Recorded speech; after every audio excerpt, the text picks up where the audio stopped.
তিরি বর্গা জানালা কপাট কেটে নবদার সদর গেটে দুই প্রহরী থাকিল আমার তার মধ্যে একজন পুরুষ একজন রমণী পাহারা দিতেছে তারা দিবস রজনী মালখানাতে বস্তায় পড়া আছে রত্নধন বাঘ পেয়ে ছয় দস্যু করিল হরণ বাকি অংশটুকু গেছে মাতৃঋণের দায় বেদখল হয়েছে জমি নিজ দখল নাই তিন অংশ দুই অংশ রইল জলে ভেসে আজ অর্ধেকটা করে রেখেছে তাই আবাদ করা গেল না আবাদ করা গেল না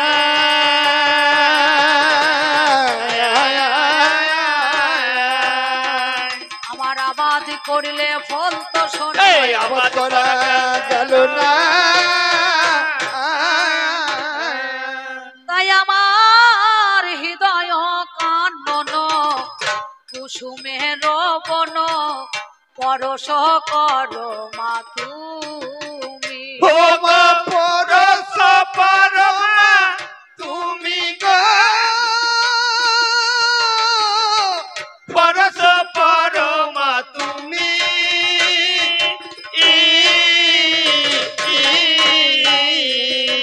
আমার হৃদয় কানন কুসুমের বন পরশ পর মা তুমি গো পরশ পর মা তুমি গো পরশ পর মা তুমি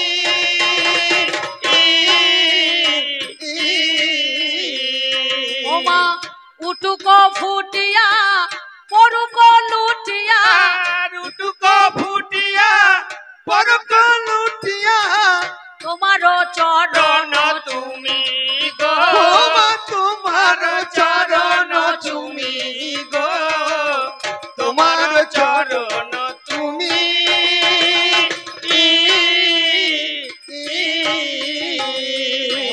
পরশে বড় হরসানি পরশে বড় হরসানি মাগো তোমার কঠিন প্রাণ পরশে বড় হরসানি মাগো বড় কঠিন প্রাণী একবার মায়ের উরুধ্বনি আর বাবার একবার কৃষ্ণ প্রেমানন্দে হরি হরি বলুন সেই জন্য আমি আপনাদের কাছে এই পর্যন্ত বন্দনা গাই এই পর্যন্ত বন্দনা অল্পে অল্পে সারি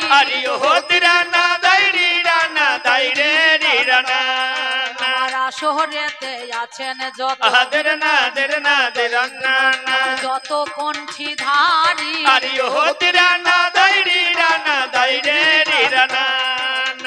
সাধু গুরু বৈষ্ণব যারা আছেন মহাশয় আমি আপনাদের চরণে শত কোটি গো প্রণাম জানাই মা জননী দরদিনী গো আছে যতজন শত কোটি প্রণাম জানাই চরণে এখন ভাই বন্ধু দ্বারা সুত যতই আপন জনা আমি প্রীতি শুভেচ্ছা ভালোবাসা দিয়ে যাই তাদের 16 আনা এই পর্যন্ত বন্দনা গান অল্প সেরে যায় এবার কথা বোঝা যেত তো বাবা এবার বুঝতে পারছেন তো ব্যাস মাইক একবার প্লেন করে দিয়েছে বুঝতে পারছেন হ্যাঁ তাই না ভাই বন্ধু দ্বারা সুত যতই আপন জনা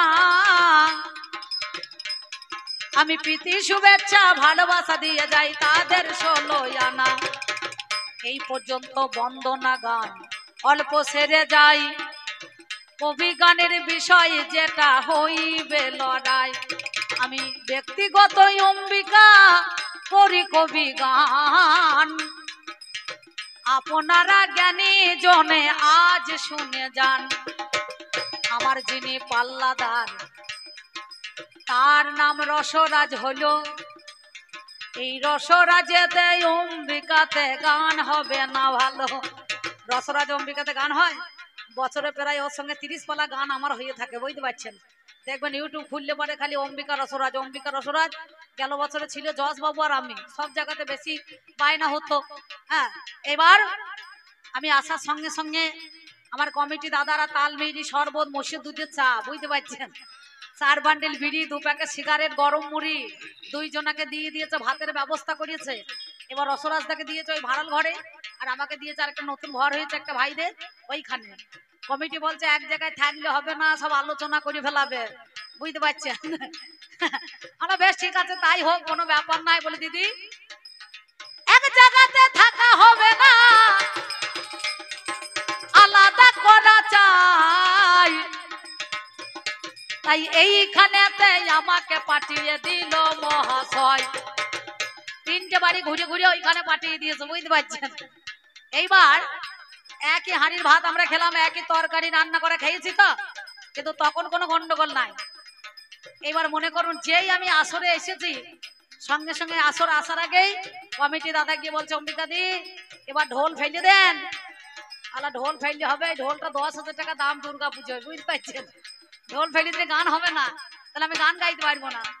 আর একটা ভাই কি বলছে না না আসরে ঢোল দিয়ে দেন। আমি বললাম তাহলে আমি আগে যাই। কমিটি বলছে না আপনাকে যেতে হবে না, আপনি একটু পরে আসুন, মেয়ে ছেলে তো, কারণ আপনাকে দেখে মেয়ে ছেলেরা আসবে। বেটা ছেলে একটু আগে জাগা ভাই, গান করতে এসেছি, মেয়ে ছেলে বেটা ছেলে কি, যার যখন পালা থাকবে সে তখন দাঁড়াবে না, কি বলছেন।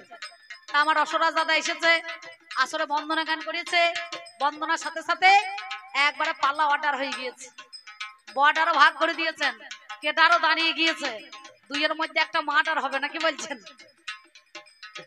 এই মার্ডারের মধ্যে এখানে কোনো পুলিশ প্রশাসন নাই, আমাদেরও 2 জনাতে চলিবে লড়াই। আর আমি অম্বিকা নাই, আমি শুনতে পেলাম কানে, ভক্ত হয়ে দাঁড়াইলাম আপনাদের মাঝখানে। ভক্ত হয়ে দাঁড়িয়েছি নাকি বাবা?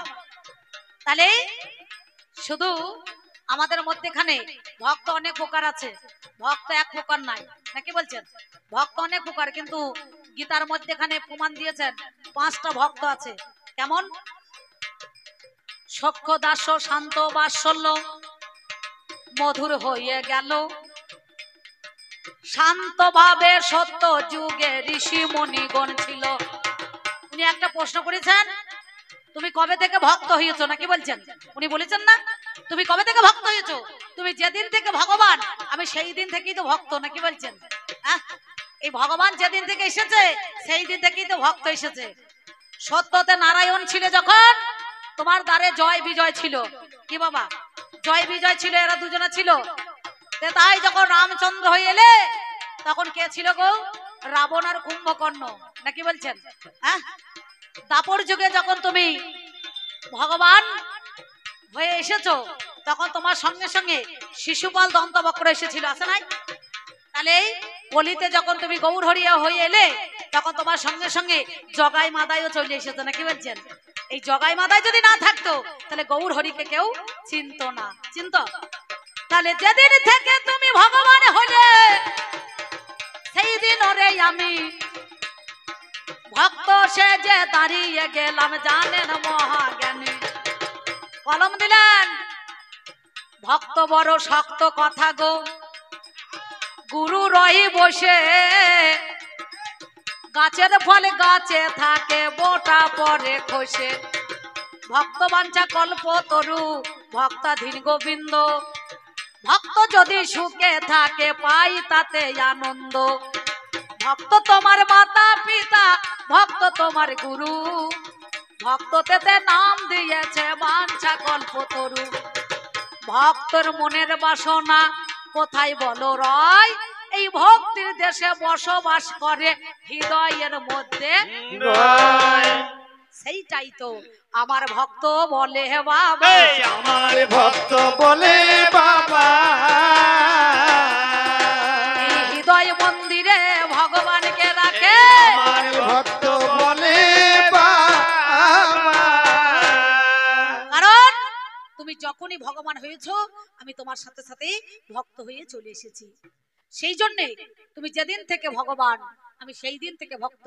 কারণ ভিগুমণির পদচিহ্ন ভগবানের বুকের মধ্যে এখানে দিয়েছে না, কি বলছেন, স্ট্যাম্প দেওয়া আছে। যেটা আমরা বলি বিশ্বের পিতা যিনি জগৎ, আজকে আমাদের মধ্যে এখানে কৃষ্ণধন কৃষ্ণ, তিনি কি করেছেন না ভক্তির ডোরে সেই ভগবানকে হৃদয়ের মধ্যেখানে তিনি বেঁধে রেখেছেন। হ্যালোজিনটা দিয়েন না, হ্যালোজিনটা বন্ধ করুন, কারণ চোখে ছটা লাগবে না, কি বলছেন? হ্যাঁ, আমার মুখ দেখা যাচ্ছে তো? বেশ, ঠিক আছে। হ্যাঁ ঠিক আছে, মুখ দেখার জন্যই তো আমার মায়েরা এনেছে, বলে একটা বেটা ছেলে আপনাদের জন্য বায়না করুন, আর মেয়ে ছেলেটাকে আমাদের জন্য বায়না করা হোক, নাকি বলছেন? তাহলে আমার মায়েরা ভক্তিমতী কত দেখেছেন। তাহলে এই ভক্তের বসবাসটা কোথায়? ভক্তির দেশে। এবার আমার কাছে বলে কথা, আমার কাছে বলে কথা,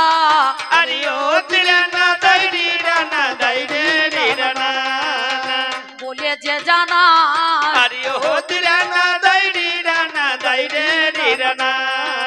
বলো বলো ওরে ভক্ত, মিথ্যা বলি নাই। তাহলে 5 প্রকারের ভক্ত দেখলেন কোথায়? সত্য যুগে ঋষিমণিগণ শান্ত ভাবে পেয়েছিলেন, ভগবানকে লাভ করেছিলেন। ত্রেতা যুগের মধ্যেখানে দাস হয়ে কর্মচারী হয়ে আদেশ পালন করেছিলেন ভগবান প্রভু রামচন্দ্র, তিনি কিন্তু তার আদেশ পালন করেছেন দাস হয়ে, নাকি বাবা? হনুমান ত্রেতা যুগের মধ্যে এখানে দাসত্ব করেছে, সবকিছু এনেছে তার পদতলে দিয়েছে। এইবার সক্ষভাবে অর্জুনকে তিনি সখা রূপে অর্থাৎ বন্ধু রূপে পেয়েছেন। মধুর ভাবে কারা পেয়েছে? ব্রজ গোপীরা, রাধা রানীরা, নাকি বলছেন? মধুর ভাবে তাকে পেয়েছে সেই ভক্ততেই, সেই ব্রজ গোপী রাধা রানীরা। আর বাৎসল্য ভাবে কে পেয়েছিল? মা যশোদা, পিতা নন্দ কৃষ্ণের জন্য কেঁদে কেঁদে অন্ধ হয়ে গিয়েছে, নাকি বলছেন? একটা গান শোনেননি? তুমি নন্দ দুলাল ব্রজের গোপাল, মা যশোদার নয়ন মনি, তুমি নন্দ দুলাল ব্রজের গোপাল, মা যশোদার নয়ন মনি, তুমি নন্দ দুলাল ব্রজের গোপাল, মা যশোদার নয়ন মনি।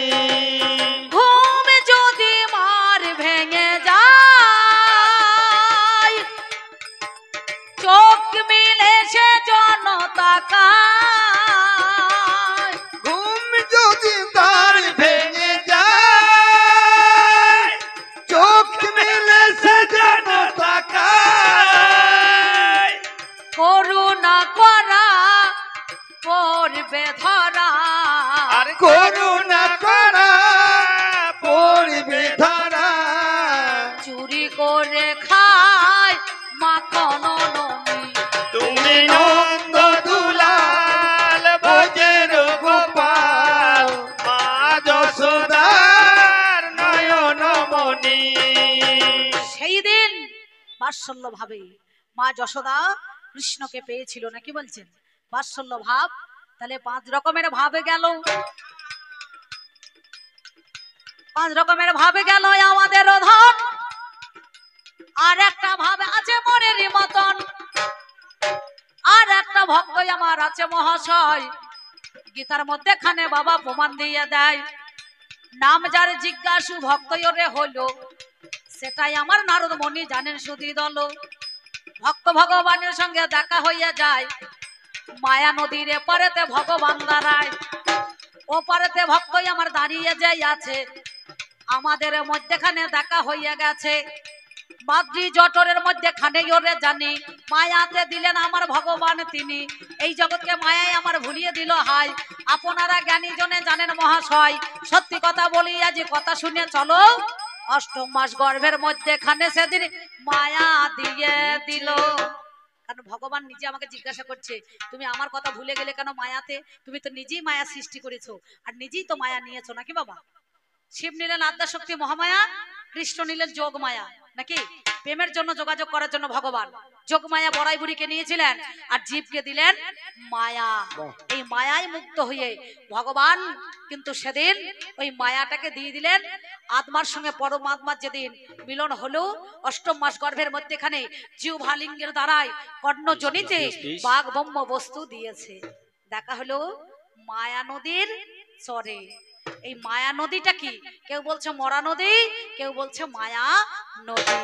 মায়া নদীর ওপারে ভগবান আর এপারে ভক্ত দাঁড়িয়ে আছে। এপারে ভক্ত দাঁড়িয়ে আছে। জানাই কথা আপনাদের কাছে, এপারে ভক্ত দাঁড়িয়ে আছে। এই মায়া না থাকলে পরে কৃষ্ণ প্রাপ্তি হওয়া যাবে না। মায়া যদি না থাকে ভগবানের চরণ লাভ করা হবে না। নাকি বলছেন? এই সংসারটা কি তো বড় ধর্ম। মায়াটা কি? মায়ার জাল। মাকড়সা যেমন নিজের লালা দিয়ে জাল তৈরি করে, মাকড়সা নিজে জানে না যে এই জালে জড়াবো, পড়বো আর মরবো। নাকি বাবা? অনেক মাকড়সা দেখবেন ভাঙা ঘরের মধ্যে এখানে নিজের জাল তৈরি করে, সেই জালেই একদিন হঠাৎ করে মরিয়ে পড়িয়ে থাকে, থাকে না? তাহলে এটা হচ্ছে মায়ার জাল।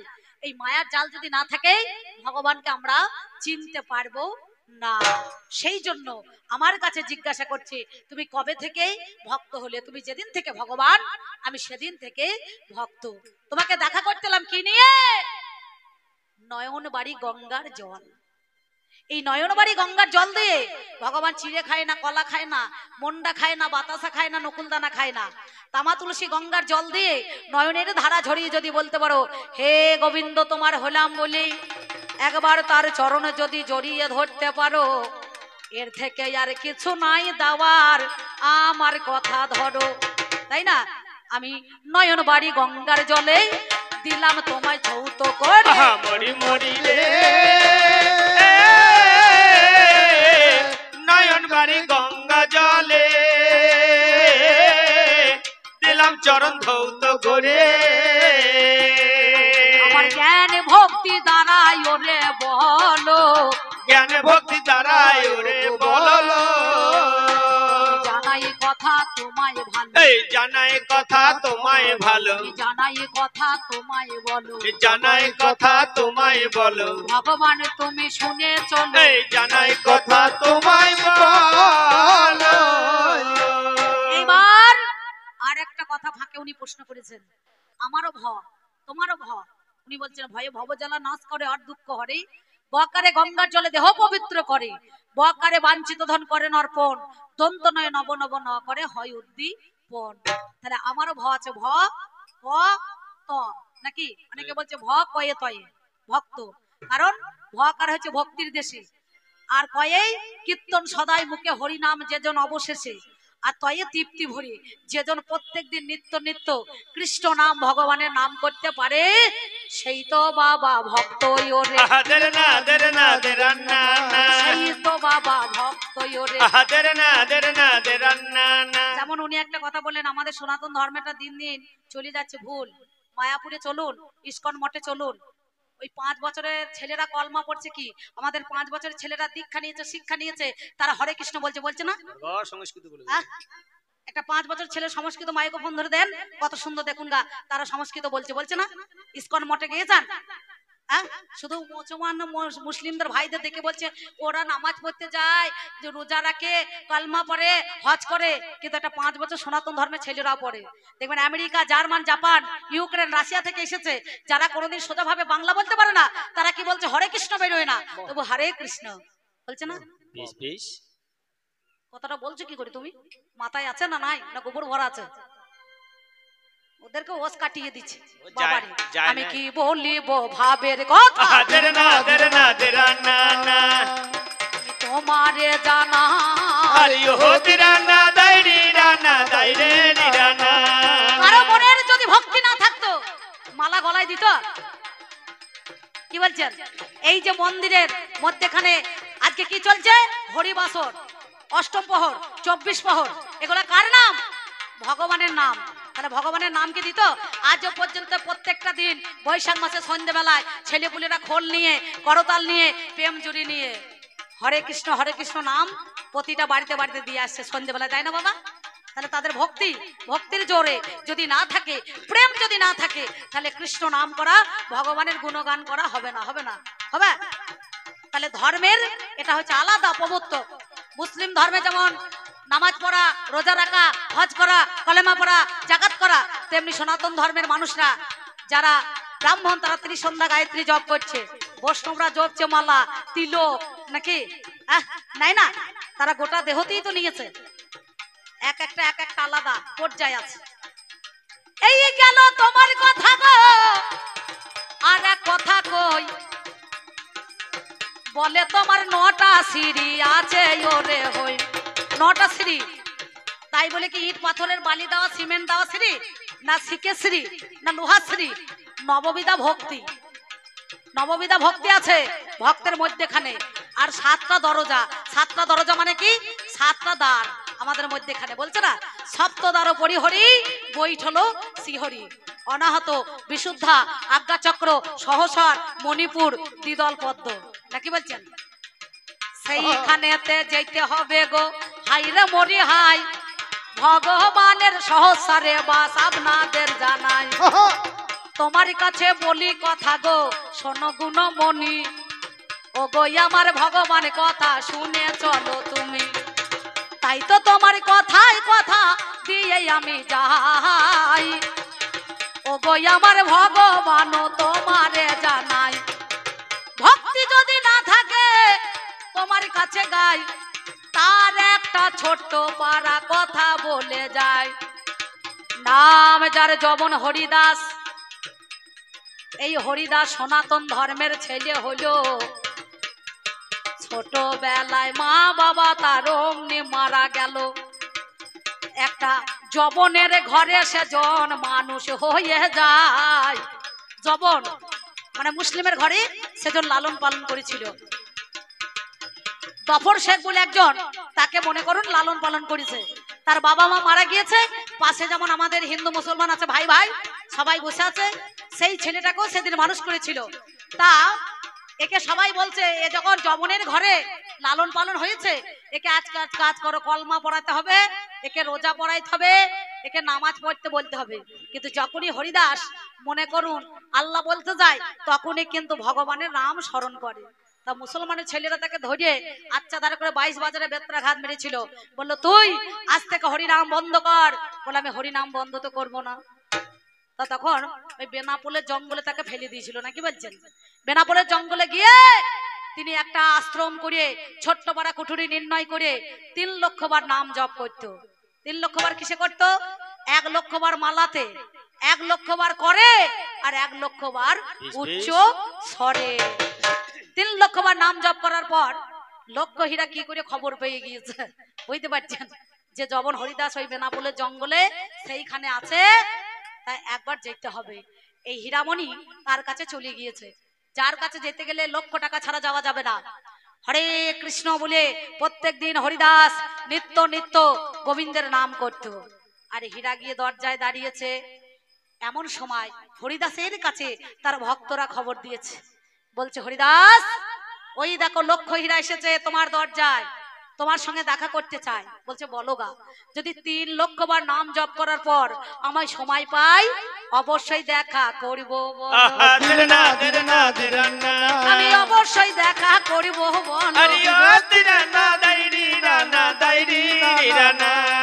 আমি তোমারে জানাই, কথা তোমারে জানাই, কথা তোমারে জানাই, কথা তোমারে জানাই। প্রথম দিন হীরা গিয়েছে, দরজায় দাঁড়িয়েছে। যার লক্ষ টাকা দাম, যার কাছে যেতে গেলে লক্ষ টাকা ছাড়া যাওয়া যাবে না। এক রাত্রি যদি কোনো পরপুরুষ নিশি যাপন করে, তা 1 লক্ষ টাকা তাকে দিতে হইতো, নাকি বলছেন? লক্ষ টাকা দিতে হইতো। তেমন সময় হীরা সময় চলে গেল।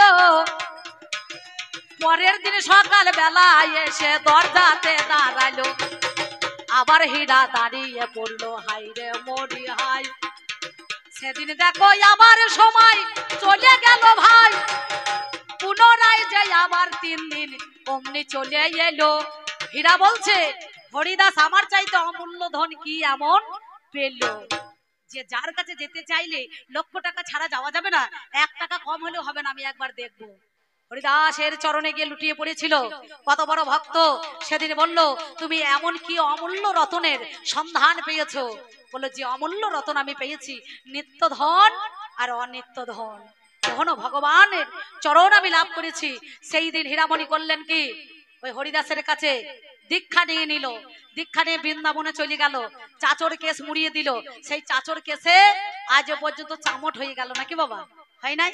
তাহলে সেদিন ওই হরিদাসকে ভগবানের নাম করার জন্য কেউ টলাইতে পারে নাই, পেরেছে? তাহলে তার ভক্তি, তার যদি ভক্তি না থাকতো অন্য অন্য জনাকে না মনে করুন টলিয়ে দিত। আমার মমিন ভাইরা কিংবা আমার সনাতন ভাইরা অনেক সময় যায়, দেখবে রাস্তা দিয়ে কোনো মেয়ে ছেলে যদি চলে যায় না, সে তাকিয়ে তাকিয়ে দেখে, টোটোতেই যাক আর গাড়িতেই যাক, মনে মনে ভাবে আমার ঘরের বউটা বাদ দিয়ে বোধহয় ওইটাই ভালো ছিল, নাকি বলছেন?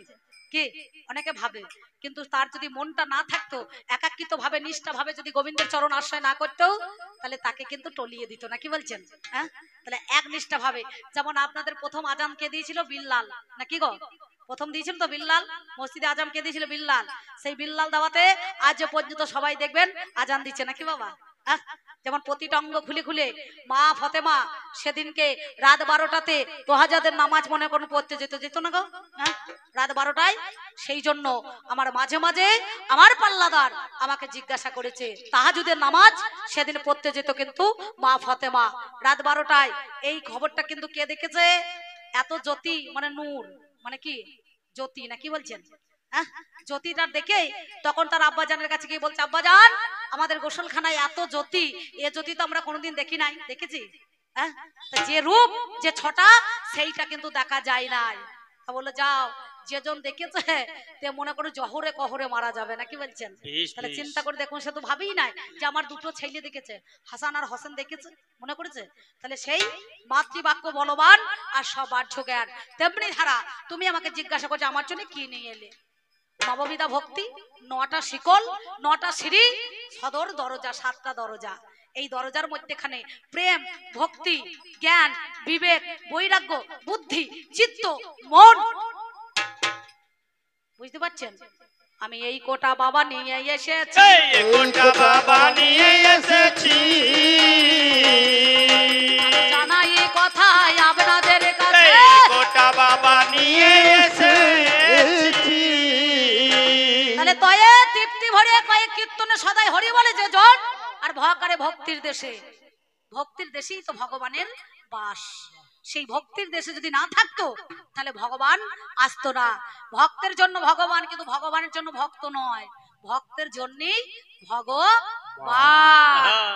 এই গেল মোর তোমার কথা, আদের না দের না দেরা না, এই গেল মোর তোমার কথা, হরিও দেরা না দাইরি রানা দাইরে নিরানা, আর কথা কই, হরিও দেরা না দাইরি রানা দাইরে নিরানা।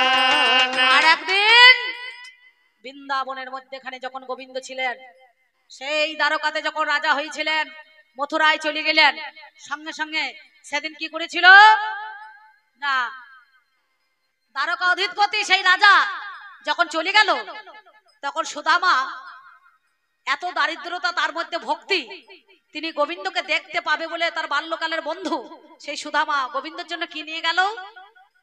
মাটির হাঁড়িতে কতগুলো খুদে চিড়ে ছিল, নাকি বাবা? সেই খুদের চিড়েকোটাকে নয়নের জল দিয়ে ভিজুতে ভিজুতে ভিজুতে ভিজুতে কানতে কানতে কানতে কানতে সেই চিড়েকোটা নিয়ে গিয়েছিল। অন্তর্যামী ভগবান বুঝতে পেরেছে ভক্ত সুদামা আমার জন্য কি এনেছে। তা তখন সবাই রাজখাদ্য দিয়েছে, কেউ সর নবনী ক্ষীর ছানা, গোবিন্দ যাও খাবার সেটা দিয়েছে, কিন্তু নয়নের ভিজা চিড়ে কেউ কোনোদিন দেয় না। সুদামা সেই কোটা বের করতে পারছে না, তার নয়ন ভিজা চিড়ে, খুদের চিড়ে সে কেমন করে গোবিন্দের বদনে দেবে। তখন কৃষ্ণ বলেছিল, সুদামা আমি জানি আমাকে রাজখাদ্য সবাই দিয়েছে, এত ভালো ভালো খাবার মিষ্টান্ন আমি সব খেয়েছি, কিন্তু তোর চোখের জলে যে নয়নের ভিজা চিড়ে, এমন খাবার কেউ দেয় নাই রে, এমন খাবার কেউ দেয় নাই গো, এমন খাবার কেউ দেয় নাই, এমন খাবার কেউ দেয় নাই গো, মনে কথা তোমার কাছে, এমন খাবার কেউ দেয় নাই গো। তুমি আমাকে এই নয়নের ভিজা চিড়ে আমার বদনেতে দাও। সেদিন চিড়ে নিয়ে গিয়ে সুদামা দেখতে গিয়েছিল গোবিন্দকে, নাকি বাবা? সেই চিড়ে মুখে দিল, বললো বন্ধু আজ থেকে তুমি এত বড় ভক্ত যে নয়নের ধারে জল ভিজা চিড়ে তুমি নয়ন না পাড়ি দিয়ে সেই জল দিয়ে তোমার চিড়ে ভিজিয়েছো, এই চিড়ের দাম আমি দেব। কোথায়? আগত যেদিন আমি দাপর যুগ শেষ করে কলিতে যাব, গৌর হরি হব, গোবিন্দর গড় আধারা দুই তনু মিলে নাম ধরলেন গোড়া, সেদিন এই চিড়ের মালসা ভোগ আমি নেব। নাকি কলিযুগে চিড়ের মালসা ভোগ তাই ভক্তের হাতে নিয়েছে বাবা, দের না দের না দের না ওরে ভক্তের হাতে নিয়েছে বাবা। আরিও দের না দাইরি রানা দাইরে রানা তোমারে জানাই কথা, তোমারে জানাই কথা, তোমারে জানাই কথা, তোমারে জানাই। আর কোনো কিছু আছে? 7টা দরজা 9টা শ্রী হয়েছে, কয়ে কি তয়ে কি নাকি ভয়ে কি, কি এনেছো আমার জন্য একটুখানি বলো। তুমি কবে থেকে ভক্ত হয়েছো? তুমি যেদিন থেকে ভগবান, আমি সেদিন থেকেই ভক্ত। যাক, আপনাদের মধ্যেখানে উনি যখন আমাকে জিজ্ঞাসা করেছে, আমি ভগবানকে তো জিজ্ঞাসা করতে পারি না, নাকি বলছেন? ভগবানকে জিজ্ঞাসা করলে আমার অন্যায় হবে। মনে করুন ভগবান আপনাদের এই খারেরা গ্রামে চলে এসেছে বাজারে, নাকি বলছেন? চরণ যেন ছাড়বেন না, আপনারা বলে দিচ্ছি বাবা। আর আমার চাচারা মনে করুন একবার স্বয়ং ভগবান মনে করুন আমাদের মধ্যেখানে কি বলে গো, এই যত মুমিন ভাই আছে তারা বলেছে, ইসলামে বলেছে লা শরিক আল্লাহ, আল্লাহর কোনো শরিক নাই, তিনি নিরাকার বস্তু, নাকি বলছেন? তাই না? আর আমাদের কি করি, গুরুদেবকে যখন মনে করে নিবেদন করতে হয় সঙ্গে সঙ্গে তখন একটু খাবার নিয়ে জয় জনার্দন নম বলে নিবেদন করে, নাকি গো? আর ইসলামে কি বলে বিসমিল্লাহির রহমানির রহিম, তবে খাবার মুখে দিতে হয়, আর নাহলে বিষ খেতে হয়। কি চাচা, হয়তো ঠিক বলছি তো না ভুল বলছি? ঠিক আছে।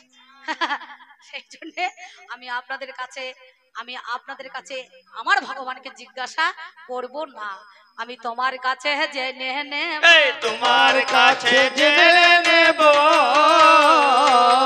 তোমার কাছে জেনে নেব, তোমার কাছে জেনে নেব।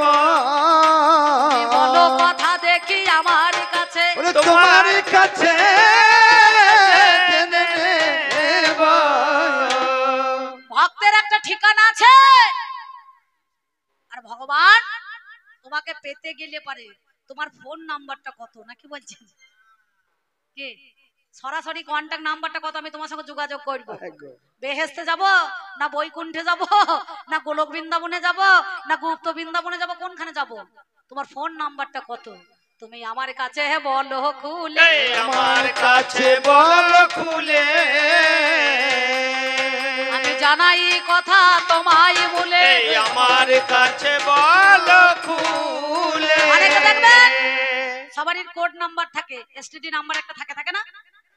0342, অনেকজন 0359, অনেকজন থাকে না? অনেকজন 705661, অনেকজন থাকে, বুঝতে পারছেন? এক একটা জায়গার এক একটা কোড নাম্বার, আবার একটা ফোন নাম্বার থাকে, নাকি গো বাবা? তাহলে তোমাকে পেতে গেলে পারে তোমার ফোন নাম্বারটা কত, তুমি কোন দেশেতে বসবাস করো, দের না দের না দের না তুমি কোন দেশেতে বসবাস করো, আরিও দের না দাইরি রানা দাইরে রানা তোমারে জানাই কথা, তোমারে জানাই কথা, তোমারে জানাই কথা, তোমারে জানাই। এই গেল 2 কথা। আর এক কথা কই, তুমি নিজে নিজে কথাই দিয়েছিলে সই, বলছে না যে হয় কৃষ্ণ দাস তার করি আমি সর্বনাশ, তবু ছাড়ে না যদি আমার পাশ, তখন ওই দাস হনু দাস। বলছে না যে কৃষ্ণের দাস হয়, যে ভগবানের দাস হয়, তার সর্বনাশ করে। বলো তুমি ভগবান যদি সত্যিকারে হইলে ভক্তের কি এমন সর্বনাশ করিয়ে ফেলেছো, কি এমন সর্বনাশ করে ফেলেছো, বলো কথা দেখি আমার কাছে, এমন সর্বনাশ করে ফেলেছো। বলছে যে হয় আমার দাস তার করি আমি সর্বনাশ, তবু ছাড়ে না যদি আমার পাশ, তখন হই তার দাস হনু দাস, নাকি বলছেন? তাহলে কি সর্বনাশ করেছো, কার সর্বনাশ করে তুমি আজ ভগবান এই জগতে নাম পেয়েছো? তুমি বলছো ভক্তই ভগবান নাম দিয়েছে, নাকি? তাহলে ভগবান তুমি থাকো কোথায়, তুমি খাও কি, তোমার ফোন নাম্বার কত, তুমি কার সর্বনাশ করেছো। ব্যাস। তুমি যেমন আমাকে 4টে কথা দিয়েছিলে, আমিও তোমাকে 4 কথা দিলাম নাকি। টাকার বেলা সমান সমান কম বেশি নাই নাকি বলছেন। তাহলে বেশি কথা আমারও বলা যাবে না, তবে একটা কথা বললি, যেন ফাঁকি দিয়ে চলে যাইও না। ফাঁকিটা কি জানেন আপনারা? এই দেখুন আগেকার দিনে কিছু মনে করেন না, আমার চাচাদের ঘরে এখনো একটা বিয়ে করলে পরে 21টা ছেলে মেয়ে হয়, চাচা হয়েছে তো, কিন্তু এখনকার দিনে তো আর নেবে না। হামারা দো মেরা দো, মানে ওদেরও একটা আমাদেরও একটা নাকি বলছেন। আবার যদি ছেলেরা চাকরিম্যান হয়, কিছু মনে করেন না বাপজান, সত্যি কথা বলি। তা এই দেখুন আগেকার দিনে শাশুড়িদেরও বাচ্চা হয়েছে আর বেটার বউদেরও হয়েছে নাকি বাবা, হয় নাই দাদা? আতুর ঘরে প্রতি বছর নবান করতো সেই ছোট ছেলে নিয়ে নাকি মা। হ্যাঁ, আপনাদের দেশে নবান হয় তো, আমাদের দেশে বর্ধমানে হয়, নবান্ন হয় না? নতুন চায় ধান উঠলে পরে তাঁতুর ঘরে বসে বসে নতুন অতিথি নিয়ে নবান করতো। তা যে আগে শাশুড়ি মনে করুন প্রথম মেয়ে মানে প্রসব করেছে, সেই মেয়ে অনেকটা বড় সড়ো হয়ে গেছে জানেন, দিয়ে এবার বিয়ে দিয়ে দিয়েছে, ধরুন এই আওচাতে দিয়েছে কিংবা মাকালতোর কিংবা শ্যানপাড়া যেখানে হোক দিয়েছে, নাহলে ঘনশ্যামপুরে কাছে পিঠে দিয়ে দিয়েছে বিয়ে, ধরুন আওচাতেই দিয়েছে, বেশি দূরে নয়। তা আমি কি বলবো, এইবার আপনাদের গ্রামের রসরাজদাকে বায়না করেছে, অম্বিকাকে বায়না করেছে, কবি গান হবে, কীর্তন হয়েছে, তারপরে বাউল দেবে ছেলে গোনা, এত অনুষ্ঠান চলছে বাজারে। তা শাশুড়ি বলছে ছোট মেয়েটাকে, 21টা ছেলে মেয়ে তার, যে বড় মেয়ে তার নাতি নাতনি পই নাতি পর্যন্ত হয়ে গিয়েছে। হ্যাঁ, আর যে কোল পোঁচা মেয়ে ছোট পাড়া তার 18 বছর বয়স, বুঝতে পারছেন। তা সে তখন বলছে ওরে ঝুমা, তোর জামাই বাবুকে একটুখানি ফোন করে দে না। বলে কেন মা? বলছে ওই দেখ আমাদের গ্রামে কবি গান হবে মেয়ে ছেলের, তা জামাই বাবু একটু টোটো গাড়ি করে আসুক, শুনবে। তা বলে বেশ ঠিক আছে, আমি ফোন করছি। দিয়ে ধরুন তো আগেকার তো জামাই, ও তার ফোন ধরতে পারবে না, ও তখন বোন পোটাকে ফোন করে দিয়েছে, বলছে তোর বাবাকে আসতে বল, এইখানে কবি গান হবে, কবি গান শুনবে, আজকে রাতে থাকবে, কাল বাড়ি যাবে। তা বলে বেশ মাসি, বাবার তো কোনো কাজ নাই, তো সকাল দিকে যাক। এবার ধরুন সকালে করে জামাই চলে এসেছে মা, আর বুড়ো জামাই আসছে, শাশুড়ি কদর কত নাকি বলছেন। হাসি দেখুন আমার দিদিদের মুখে মধ্যে ঝরছে তো, যে বুড়ো জামাই বলিয়েছি, শাশুড়ির কাছে জামাই কখনো বুড়ো হয় হয়েছে, তাইলে জামাই জামাই থাকবে। সঙ্গে সঙ্গে এবার টোটো গাড়ি করে চলে এসেছে, আসার সঙ্গে সঙ্গে শাশুড়িকে, আর শাশুড়ি মা দেখছে আহা আমার যোগ্যের জামাই, বড় জামাই, আমার তো একটা দাওয়ার কিছু দরকার আছে। ও তাড়াতাড়ি করে দোকান থেকে একটা ময়ূরপঙ্খী ধুতি কিনে রেখেছিল আগে করে, বুঝতে পারছেন, ওই ময়ূরপঙ্খী ধুতিটা জামাইকে দিয়ে দিয়েছে। জামাই আগেকার লোক দাদা কি বলবো, ও তো জানে না যে ওই ধুতির তলায় একটা আন্ডার প্যান্ট বা জাঙ্গিয়া পরতে হয়, বুঝতে পারছেন। ওর কিন্তু অত সান নাই চাচা, বুঝতে পেরেছেন। ও করিয়েছে কি শাশুড়ি দিয়েছে, আর একবারে কুচি লাগানো মালও পরে ফেলিয়েছে, বুঝতে পারছেন। দিয়ে শাশুড়ি মাকে দেখাইতে এসেছে, যেই মোড়াতে বসেছে আর একটু হাওয়া দিয়ে তার কুচিটা ফরাম করে উঠে পড়িয়েছে, বুঝতে পারছেন। যাতে উঠে পড়েছে, শাশুড়ি তো মাথায় ঘোমটা দিয়েছে, লজ্জা পেয়ে গিয়েছে। তো তখন ছোট মেয়েটাকে বলছে হ্যাঁ রে ঝুমা, তো জামাই বাবু কি তলাতে আন্ডার প্যান্ট বা জাঙ্গিয়া পরে নাই? তা বলছে কেন মা? বলছে ওই দেখ শুধু ধুতিটা পরে আছে। তা বলছে বেশ বেশ আমি ব্যবস্থা করছি। ও তাড়াতাড়ি করে জামাই বাবুকে বলছে জামাই বাবু এক কাজ করুন, আমাদের গ্রামে ও মাথায় একটা কাপড়ের দোকান আছে, আপনি 200 টাকা নেন, নিয়ে ওই বাজারের ওইদিকে চলে যান, দিয়ে একটা আন্ডার প্যান্ট বা জাঙ্গিয়া কিনে নিয়ে আসুন গা, বুঝতে পারছেন। তা বলছে বেশ ঠিক আছে। এবার জামাই মানুষ তো দোকানদারের কাছে গিয়ে বলছে ভাই তলাকার মাল আছে নাকি?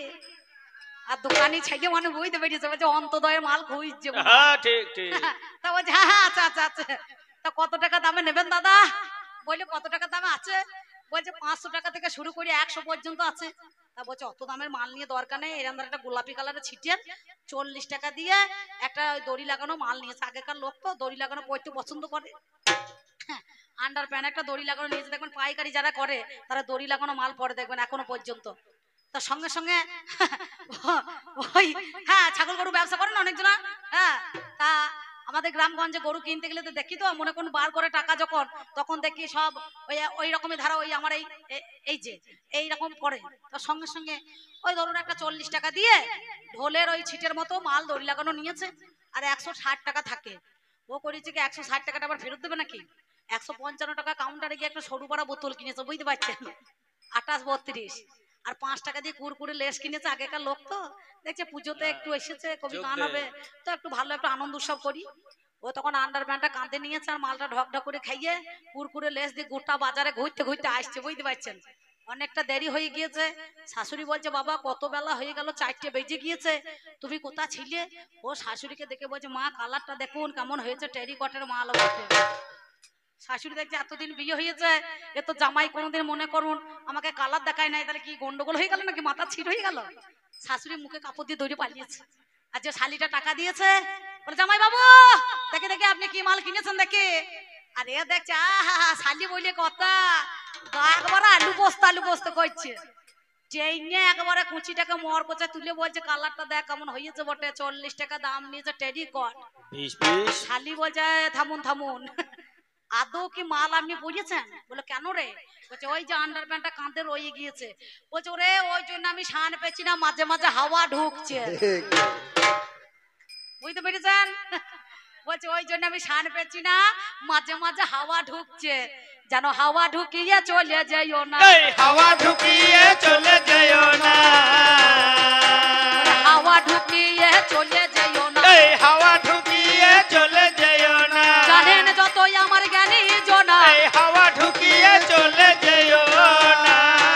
এইটুকু এই খিচুড়ি ভক্ত হয়ে দিলাম এই গল্পটা, কারণ এখনকার যে ইয়াং ব্যাচ ছেলে এরা শুধু ওই তত্ত্ব কথা শুনবে না, বুঝতে পারছেন? সব মোবাইলে যুগ তো, বুঝতে পারছেন? সকাল থেকে ভোর একবারে পর্যন্ত টেপা টিপি চলছে নাকি বাবা? তাই যারা তত্ত্বের লোক তারা তত্ত্বে নেবেন, যারা তথ্যের লোক তারা তথ্য নেবেন। আর যে ভাইরা আমার চপ সিঙ্গারার খরিদ্দার, এই মালটা ওদের জন্য দিলাম নাকি বলছেন? কিছু মনে করেন না। এই পর্যন্ত বলে আমার প্রথম পালা আমি রাখলাম আমার জননী জন্মভূমি গো জনম নিয়ে বাংলা মায়ের কোলে, আমার জননী জন্মভূমি গো, জনম নিয়ে বাংলা মায়ের কোলে। যাওয়ার সময় একটা ছোট্ট বড় গান আমি আপনাদের মাঝে দিয়ে যাই নাকি বলছেন? আমি কত যে তোমাকে বেসেছি ভালো, সে কথা তুমি যদি জানতে, এই হৃদয় চিরিয়া যদি, এই হৃদয় চিরিয়া যদি দেখানো যেত, আমি কি তোমার তুমি মানতে, সে কথা তুমি যদি জানতে, আমি কত যে তোমাকে বেসেছি ভালো, সে কথা তুমি যদি জানতে, আমি কত যে তোমাকে বেসেছি ভালো, সে কথা তুমি যদি জানতে। ওই দুটি চোখ তোমার জলে ফোটা পদ্ম, যত দেখি তৃষ্ণা মেটে না, যত দেখি তৃষ্ণা মেটে না, ভীরু দুটি বাঁকা ঠোঁটে পূর্ণিমার চাঁদ ওঠে, ভীরু দুটি বাঁকা ঠোঁটে পূর্ণিমার চাঁদ ওঠে, হাসিলে ঝরে পড়ে জ্যোৎস্না, হাসিলে ঝরে পড়ে জ্যোৎস্না। তোমার ওই মুখ দেখে কবু, ওই মুখ দেখে কবু মরিতে পারি, তেমনি পারি আমি বাঁচতে, এ সে কথা তুমি যদি জানতে, কত যে তোমাকে তোমাকে বেসেছি ভালো, সে কথা তুমি যদি জানতে। ওই কালো কেশ তোমার ছড়ালে গো যখন, মেঘেরা পাই বড় লজ্জা, মেঘেরা পাই বড় লজ্জা, আকাশের তারা গুলো বাসর সাজায়ে দিল আকাশের তারাগুলো বাসর সাজায়ে দিল মধুময় হলো ফুল সজ্জা মধুময় হলো ফুল সজ্জা তোমার ওই মুখ দেখে কভু ওই মুখ দেখে কভু মরিতে পারি তেমনি পারি আমি বাঁচতে সে কথা তুমি যদি জানতে আমি কত যে তোমাকে বেসেছি ভালো সে কথা তুমি যদি জানতে এই হৃদয় চিরিয়া যদি দেখানো যেত আমি কি তোমার তুমি মানতে সে কথা তুমি যদি জানতে আমি কত যে তোমাকে বেসেছি ভালো সে কথা তুমি যদি জানতে আর একবার আমার মায়েরা উলুধ্বনি আর বাবার একবার কৃষ্ণ প্রেমানন্দে হরি হরি বলুন তো শুনি।